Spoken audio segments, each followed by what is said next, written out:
Hello friends, welcome to Gowri's home. நாம் இன்றைக்கி வாழைப்பூவில் வடை செய்யலாங்க.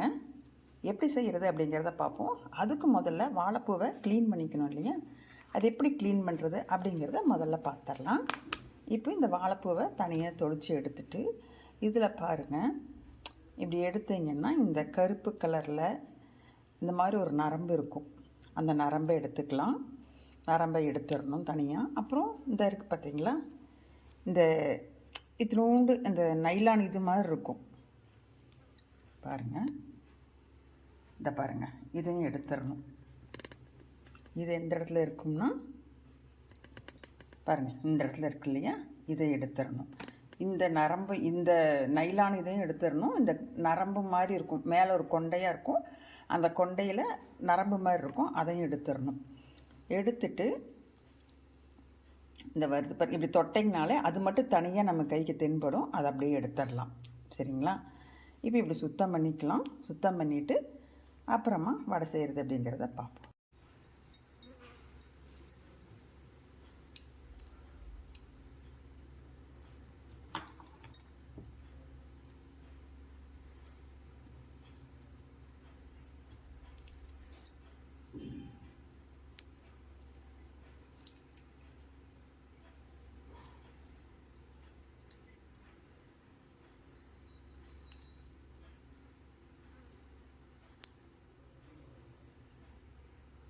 இந்த வாழைப்பூ வடை செம டேஸ்ட்டாக இருக்கும். சாப்பிட்றதுக்கு ரொம்ப நல்லாயிருக்கும், உடம்புக்குமே நல்லது.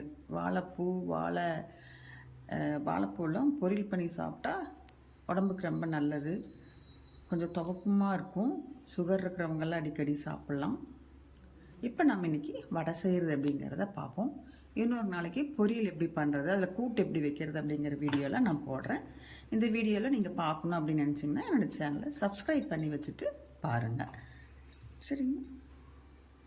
இப்போ நான் வடைக்கு இந்த அளவுக்கு போதும். அதனால் நான் சுத்தம் பண்ணி கழுவி எடுத்துகிட்டு வந்துட்டேன். கழுவிட்டு இப்போ நான் கட் பண்ண போகிறேன். கட் பண்ணி அதையுமே தண்ணியில் தான் போட்டுக்கணும், இல்லைன்னா கருத்து போயிடும்.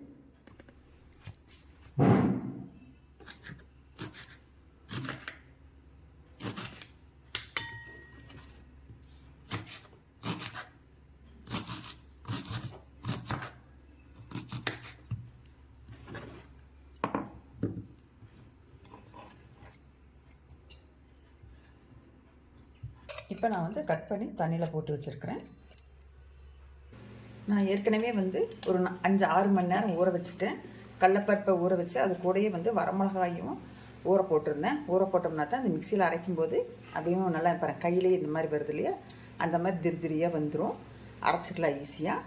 இப்போ இதை நான் மிக்சியில் போட்டு அரைக்க போகிறேன். இது கூட என்னென்ன போடலாம் அப்படிங்கிறத பார்ப்போம். நான் ஒரு 150 கிராம் பருப்பு போட்டிருக்கிறேன். எனக்கு போதும், அதனால் நான் 150 கிராம் பருப்பு போட்டிருக்கேன். இது கூட என்னென்ன சேர்க்கலாம் அப்படிங்கிறத பார்க்கலாம். இது கூட கொஞ்சம் சோம்பு போட்டுக்கிறேன். சோம்பு போட்டு இப்போ நம்ம இதை அரைப்போம். தண்ணி ஊற்றாமல் இந்த அளவுக்கு அரைச்சிருக்கிறேன் பாருங்கள். இப்போ இதை வெளியில் எடுத்துடலாம். தண்ணியே ஊற்றாமல் அரைக்கணும். இது கூட கொஞ்சம் பொட்டுக்கடலை போட்டும் அரைச்சிக்கலாம். இப்போ இது கூட நான் கொஞ்சம் கருவேப்பிலை போட்டுக்கிறேன். இதில் ஒரு 4 பல்லு பூண்டு, கொஞ்சம் இஞ்சி தட்டி எடுத்து போட்டுக்கலாம். வெங்காயம் பார்த்தீங்கன்னா ஒரு சின்ன சைஸ் வெங்காயம் போடும்.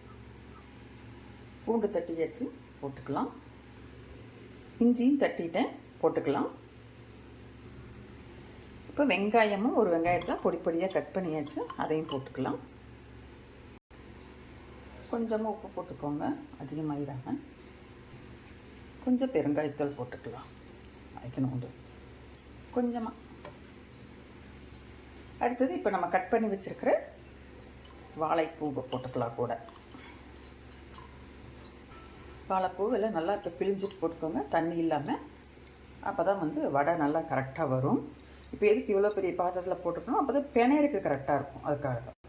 இப்போ நல்லா பிசைஞ்சுக்கணும். இதை தண்ணி இல்லாமல் பிணையணும், அதுக்காக தான் பெரிய பாத்திரத்தில் போட்டிருக்குது. நல்லா பிசைஞ்சிக்கலாம். இப்படி பிணையும் போது இந்த இடத்துல உப்பு காரம் பத்தலை.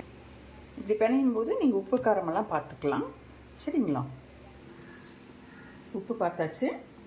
உப்பு காரம்லாம் சரியாக இருக்குது. இப்போது மாவு எடுத்து இப்படி ஒரு உருண்டையாக பண்ணி மாவை கையில் எடுத்துக்கணும். எடுத்துட்டு இப்படி ஒரு உருண்டை செஞ்சு இப்படி வச்சுக்கோங்க லைனாக. இப்போ எல்லாம் நல்லா உருண்டை திரட்டி வச்சாச்சு. இப்போ வடைச்சட்டி வச்சுருக்குது. இரும்பு வடைக்கல் வச்சு எண்ணெய் ஊற்றிருக்குது. நல்லா எண்ணெய் காஞ்சாச்சு. எண்ணெய் இந்த நோக்கு போட்டு வேணாலும் பார்த்தரலாம் சாம்பிளுக்கு. நல்லா காஞ்சிச்சு. இப்போ வடையை போடலாம். இப்போ வடையை எடுத்துட்டு நல்லா இப்படி தட்டிக்கணும். இப்படி சரிங்களா? இப்படி தட்டிட்டு இப்படி எடுத்துக்கணும். எடுத்துட்டு எண்ணெய் பாத்திரத்தில் இப்படி மெதுவாக போடணும். இப்படி ஒவ்வொன்றா போடலாம். பாருங்கள், வடை வெந்துட்டுருக்குது. நல்லா கருகாமல் திருப்பி போட்டு எடுத்துக்கோங்க. இந்த எண்ணெய் அப்படியே அந்த பொங்கி வருது இல்லைங்களா, அந்த எண்ணெய் அப்படியே பொங்காமல் அப்படியே கொஞ்சம் கொஞ்சமாக கம்மியாகும். அந்த ஸ்டேஜில் நம்ம எடுத்துக்கலாம். அப்போ வடையும் பார்த்தோம்னா நமக்கு கலர் மாதிரி நல்லாயிருக்கும். அந்த ஸ்டேஜில் நம்ம எடுத்துடணும் வடையை. பாருங்கள், எண்ணெய் பொங்குறது, அந்த பொங்கும் இல்லையா, சடன்னு பொங்குது இல்லையா, அந்த பொங்கி வர்றது கம்மியாயிடுச்சு. இப்போது நம்ம அதிலே தெரிஞ்சுக்கலாம் வெந்துருச்சு அப்படின்னு சொல்லிட்டு. இப்போ இதில் இது ஒன்று வெந்துருச்சு. இதை நான் எடுத்துறேன். இந்த பக்கம் ஒன்றுமே இருக்குது, இது வெந்துருச்சு, எடுத்துக்கலாம். பயப்படாமல் செய்யுங்க. ஒரு தடவை 2 தடவை செய்யும்போது உங்களுக்கே தன்னை போல் எப்படி செய்கிறதுன்னு தெரியும். இது 2வது அடைசல் போட்டிருப்பேன். எப்படி எண்ணெய் கொதிக்குது பார்த்தீங்களா? இப்படியே போட்டுட்டு ஒன்று சேராமல் இருக்கிறதுக்காக அப்படியும் போட்டு ஒரு நிமிஷம் கழித்து இந்த மாதிரி அப்படியே அந்த மைகோதி அல்லது ஏதாவது ஒரு கம்பி நீங்கள் வச்சுருந்தீங்கன்னா தனித்தனியாக பிரித்து விடலாம். பிரித்து விட்டு ஸ்டவ்வை சிம்மில் வச்சுக்கோங்க. அப்போ ஒரே மாதிரி வேகும். பாருங்கள், நம்ம 2வது அடைசல் போடும்போது எண்ணெய் எப்படி பொங்கி கொதிச்சிட்டு இருந்தது. இப்போ அப்படியே அது வெந்துருச்சு. வெந்ததுனால அப்படியே வடை மேலே மிதக்குது. அந்த பொங்கிறது கம்மியாயிருச்சு. இப்போ நீங்கள் எப்படி இதில் எடுத்து போட்டு பாருங்கள், இந்த வடை நல்லா வெந்துருச்சு. இப்போ நம்ம இதை எடுத்துடலாம். செம்மையாக வந்திருக்குது இல்லைங்க?